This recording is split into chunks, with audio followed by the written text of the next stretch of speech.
Hi hello மக்களே, welcome to our channel. இன்றைக்கி இந்த வீடியோவில் நம்ம எதை பற்றி பார்க்க போகிறோன்னா ப்ரோ கபடி ஆக்ஷன். எஸ், நாளைக்கு ஒரு நாள் தான் இருக்குது. நாளைக்கு bro kabaddi action.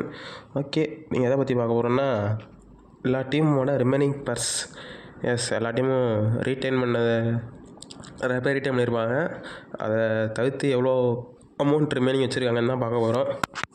And streaming date and streaming time அந்த எந்தெந்த பிளாட்ஃபார்மில் நீங்கள் ஆக்ஷன் பார்க்கலான்னு அதையும் தான் அந்த வீடியோவில் பார்க்க போகிறோம். ஓகே, வாங்க வீடியோக்குள்ளே போவோம். ஓகே, ஃபஸ்ட்டு ரிமைனிங் பர்ஸ் அமௌண்ட்லேருந்து பார்ப்போம். ஃபஸ்ட்டு எந்த டீம்னா தபாங் தில்லி. இவங்ககிட்ட தான் அதிகமாகவே இருக்குது அமௌண்ட்டு. 4.56 கோடி வச்சுருக்காங்க. எஃப்பிஎம் 3 அவைலபிளாக இருக்குது. கரண்ட் ஸ்குவாட் வந்து பார்த்திங்கன்னா 4 பேர் தான் இருக்காங்க. ஆக்சுவலி இன்னும் ஸ்டார்டிங்ஸை கூட இன்னும் செட் பண்ணல. இன்னும் பிளேயர்ஸ் நிறையா எடுக்க வேண்டியிருக்கு. தபாங் தில்லி 4 பேரும் ஸ்குவாட்லேயே இருக்காங்க, ரீட்டைனே பண்ணியிருக்காங்க. என்ன பார்த்துக்குங்க, இன்னும் ஃபுல் ஸ்குவாடே எடுக்கணும். தெரிஞ்ச எக்ஸ்பென்சிவ் பிளேயர்ஸ்லாம் இங்கே தான் போங்கன்னு நினைக்கிறேன். இந்த டீமுக்கு தான், தபாங் தில்லி தான்.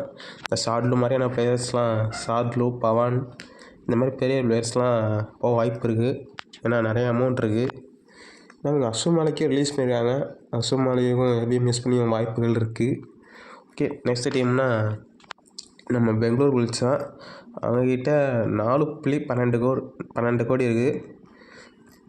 4.12 கோடி இருக்குது. எஃப்பிஎம் 3 இருக்குது. அண்ட் கரண்ட் ஸ்குவாடில் வந்து பார்த்திங்கன்னா 8 பேர் இருக்காங்க. எல்லாத்தையும் யங் பிளேயர்ஸ் ரீட்டைன் பண்ணாங்க பெங்களூர் புல்ஸ். போன சீசன் நாங்கள் நினச்ச மாதிரி போகல, அதனால் நிறைய பேர்த்த ரிலீஸ் பண்ணிட்டாங்க பெரிய பிளேயர்ஸ்லாம். அதனால் அவங்கக்கிட்ட 4.12 கோடி இருக்குது. ஓகே, நெக்ஸ்ட் டீம் நம்ம குஜராத் ஜெயின்ஸ் தான். 4.8 கோடி வச்சுருக்காங்க. இவங்ககிட்டையும் 3 எஃப்பிஎம் அவைலபிளாக இருக்குது. கரண்ட் பிளேயர் வந்து பார்த்திங்கன்னா 5 பேர் இருக்காங்க. எஸ், குஜராத்திட்டையும் 5 பேர் இருக்காங்க. இவங்களும் டீமே செட் பண்ண வேண்டியிருக்கு. ஆக்ஷன்லாம் தான் நிறைய பிளேயர்ஸ் எடுக்க வேண்டியிருக்கு இவங்களும். அண்ட் நெக்ஸ்ட் வந்து பார்த்திங்கன்னா நம்ம பெங்கால் வாரியர்ஸ் கிட்ட 3.95 கோடி இருக்குது. 3 எஃப்பிஎம் அவைலபிளாக இருக்குது. அண்ட் 9 பிளேயர்ஸ் இருக்காங்க கரண்ட் ஸ்குவாடில் பெங்கால் வாரியர்ஸ் கிட்ட. பெங்கால் வாரியர்ஸும் பெரிய பிளேயர்ஸ்லாம் ரிலீஸ் பண்ணியிருக்காங்க. அவங்களும் நிறைய எஃப்பிஎம் யூஸ் பண்ண வாய்ப்பு இருக்குது. நிறைய பெரிய பிளேயர்ஸும் போக வாய்ப்பு இருக்குது. அண்ட் நெக்ஸ்ட் வந்து நம்ம Telugu titans. Yes, Telugu titans 3.70 crore இருக்குது. எஃப்பிஎம் 3 இருக்குது. கரண்ட் பிளேயர் வந்து பார்த்திங்கன்னா 10 பேர் இருக்காங்க. 10 பேர் சேர்ந்தும் 3.70 கோடி இருக்குது. ஆச்சரியம்தான். ஏன்னா அவங்க பவான் விட்டதிலே பாதி காசு வந்துடும். ஏன்னா பவான் நிறையா காசு கட்டாங்க பவானை. போன ஆக்ஷன்லேயும் ஆக்சுவலி விட்டுட்டு எஃப்பிஎம் தான் போட்டாங்க. அதே இதில் தான் இந்த வாட்டியும் இருப்பாங்கன்னு நினைக்கிறேன். ஏன்னா பவனே சொல்லியிருக்காரு எஃப்பிஎம் யூஸ் பண்ணுவாங்கன்னு அவரே சொல்லியிருக்காரு ஒரு இன்டர்வியூவில். அதனால் மோஸ்ட்லி எஃப்பிஎம் யூஸ் பண்ணிடுவாங்க. அதோட கம்மி அமௌண்ட்டாக இருந்தால். அவங்க எதிர்பார்த்தோ அதிகமாக போனால் தான் வாய்ப்பு இல்லை. ஆனால் கம்மியாக போனால் கண்டிப்பாக எஃப்பிஎம் யூஸ் பண்ணுவாங்க தெலுங்கு டைட்டன்ஸ். 2க்கு மேலே போய்ட்டு கொஞ்சம் கஷ்டமாக இருக்குன்னு நினைக்கிறேன். வெயிட் பண்ணி பார்ப்போம் என்னன்ட்டு. ஓகே, நெக்ஸ்ட் டீம் நம்ம பட்னா பைரட்ஸ். 3.85 கோடி மீதி இருக்குது. 3 எஃப்பிஎம் இருக்குது. கரண்ட் பிளேயர்ஸ் 11 பேர் இருக்காங்க. எஸ், இவங்க வந்து பார்த்திங்கன்னா நம்ம தேவாங்க விட்ருக்காங்க. எதனாலன்னு தெரியல. அவர் ஆக்ஷன் வரணும்னு வந்திருக்காரு போல். தேவாங்க ஒரு மெயின் ரைட்டர் அவங்க டீமுக்கு. அண்ட் நாங்கள் ரீட்டைன் பண்ணி நம்ம சுதாகரனெலாம் ரீட்டைன் பண்ணிட்டாங்க. சுதாகரனா, அப்புறம் நயன், அவரெல்லாம் ரீட்டைன் பண்ணிட்டாங்க. தேவாங்க தான் விட்ருக்காங்க. எப்படி இருந்தாலும் மோஸ்ட்லி எஃப்பிஎம் வாய்ப்பு இருக்குது. இவரும் ரொம்ப அதிகம் போயிட்டாருன்னா வாய்ப்பு இல்லை, அதிக அமௌண்ட்டு போயிட்டாருன்னா. Okay, next team Jaipur Pink Panthers. 3.30 கோடி வச்சுருக்காங்க. 3 எஃப்பிஎம் இருக்குது. அண்ட் பிளேயர்ஸ் வந்து பார்த்திங்கன்னா 10 பிளேயர்ஸ் இருக்காங்க. இவங்க ரிலீஸ் பண்ணது வந்து பார்த்திங்கன்னா பெரிய பிளேயரு நம்ம அர்ஜுன் தேஸ்வால் தான். எஸ், அர்ஜுன் தேஸ்வாலுக்கு போன சீசன் அவ்வளோ நினச்ச மாதிரி போகல. அவரையும் ரிலீஸ் பண்ணியிருக்காங்க. எஃப்பிஎம் யூஸ் பண்ண அவ்வளோவா சான்ஸ் இல்லைன்னு தான் நினைக்கிறேன். ஏன்னா ஒரு பர்ஃபார்மன்ஸ் வச்சு தான் இது பண்ணுவாங்க. ரொம்ப கம்மி அமௌண்ட் இருந்தால் வாய்ப்பு இருக்குது. கொஞ்சம் அதிகமாக போனால் கூட இல்லை, ஏன்னா எஃப்பிஎம் வேணான்னு சொல்லிடுவாங்க. அண்ட் நெக்ஸ்ட் டீம் எஸ், நம்ம தமிழ் தலைவாஸ். 2.55 கோடி வச்சுருக்கோம். 3 எஃப்பிஎம் இருக்குது.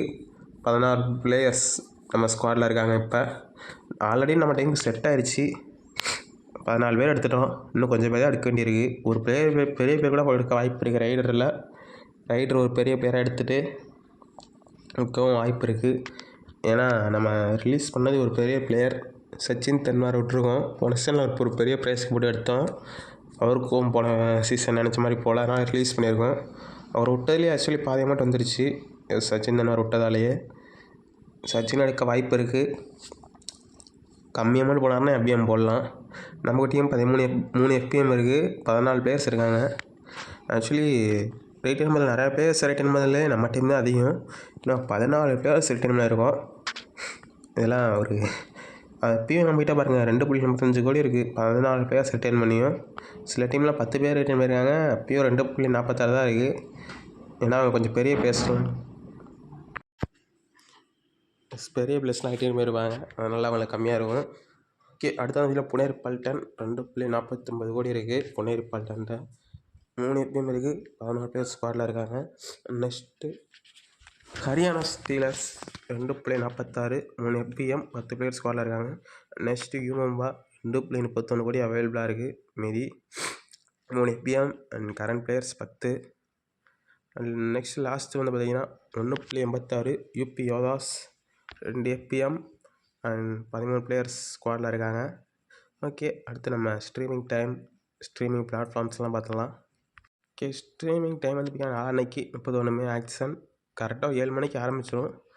7 மணிக்கு டெலிகாஸ்டிங் ஸ்டார்ட் பண்ணிடுவாங்க, 7:30 போல் ஆக்ஷன் ஸ்டார்ட் ஆயிரும்.